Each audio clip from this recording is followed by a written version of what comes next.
స్తవ్యస్తవ ప్రియ స్తోత్రం స్తుతి స్తోతారణ ప్రియ పూర్ణపూరయిత పుణ్య పుణ్యకీర్తిరనామయ.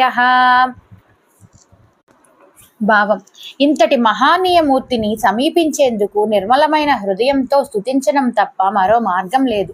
అతని స్తుతికి యోగ్యుడు, స్తుతికి సంతోషించేవాడు కాబట్టి స్తోత్రమే సులభమైన మార్గం.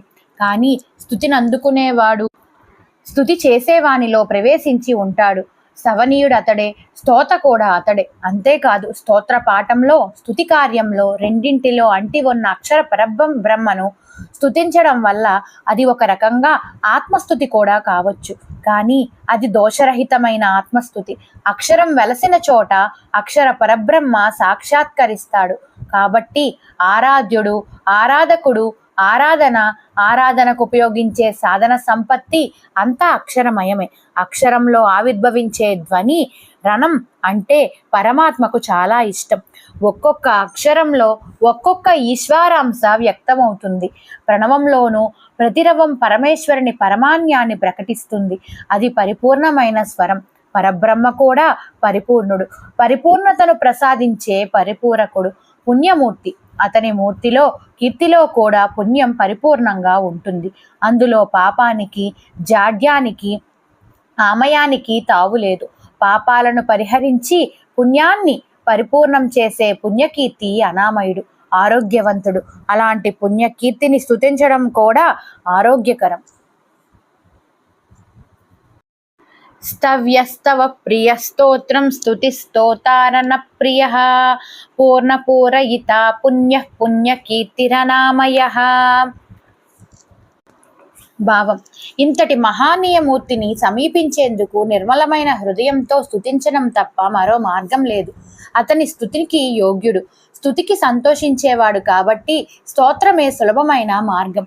కానీ స్తుతిని అందుకునేవాడు స్తుతి చేసేవానిలో ప్రవేశించి ఉంటాడు.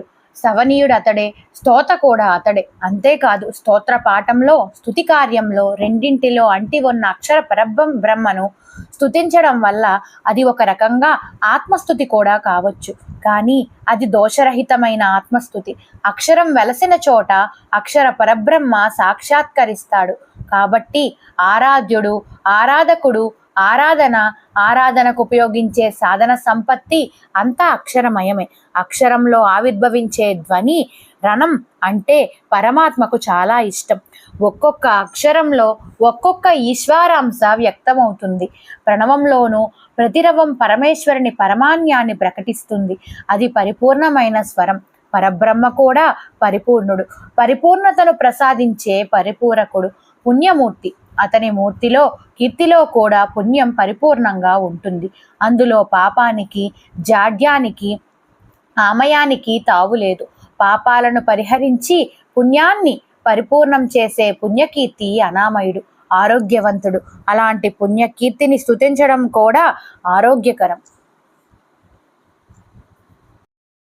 స్తవ్యస్తవ ప్రియ స్తోత్రం స్తుతి స్తోతారణ ప్రియ పూర్ణపూరయిత పుణ్య పుణ్యకీర్తిరనామయ. భావం: ఇంతటి మహానీయమూర్తిని సమీపించేందుకు నిర్మలమైన హృదయంతో స్తుతించడం తప్ప మరో మార్గం లేదు. అతని స్తుతికి యోగ్యుడు, స్తుతికి సంతోషించేవాడు కాబట్టి స్తోత్రమే సులభమైన మార్గం. కానీ స్తుతిని అందుకునేవాడు స్తుతి చేసేవానిలో ప్రవేశించి ఉంటాడు. స్తవనీయుడు అతడే, స్తోత కూడా అతడే. అంతేకాదు, స్తోత్ర పాఠంలో, స్తుతి కార్యంలో రెండింటిలో అంటి ఉన్న అక్షర పరబ్రహ్మను స్తుతించడం వల్ల అది ఒక రకంగా ఆత్మస్థుతి కూడా కావచ్చు. కానీ అది దోషరహితమైన ఆత్మస్థుతి. అక్షరం వెలసిన చోట అక్షర పరబ్రహ్మ సాక్షాత్కరిస్తాడు.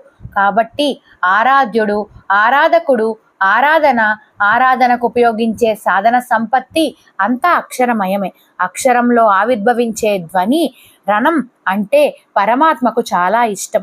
ఒక్కొక్క అక్షరంలో ఒక్కొక్క ఈశ్వరాంశ వ్యక్తమవుతుంది. ప్రణవంలోనూ ప్రతిరవం పరమేశ్వరుని పరమాన్యాన్ని ప్రకటిస్తుంది. అది పరిపూర్ణమైన స్వరం. పరబ్రహ్మ కూడా పరిపూర్ణుడు, పరిపూర్ణతను ప్రసాదించే పరిపూరకుడు, పుణ్యమూర్తి. అతని మూర్తిలో, కీర్తిలో కూడా పుణ్యం పరిపూర్ణంగా ఉంటుంది. అందులో పాపానికి, జాడ్యానికి, ఆమయానికి తావులేదు. పాపాలను పరిహరించి పుణ్యాన్ని పరిపూర్ణం చేసే పుణ్యకీర్తి అనామయుడు, ఆరోగ్యవంతుడు. అలాంటి పుణ్యకీర్తిని స్తుతించడం కూడా ఆరోగ్యకరం.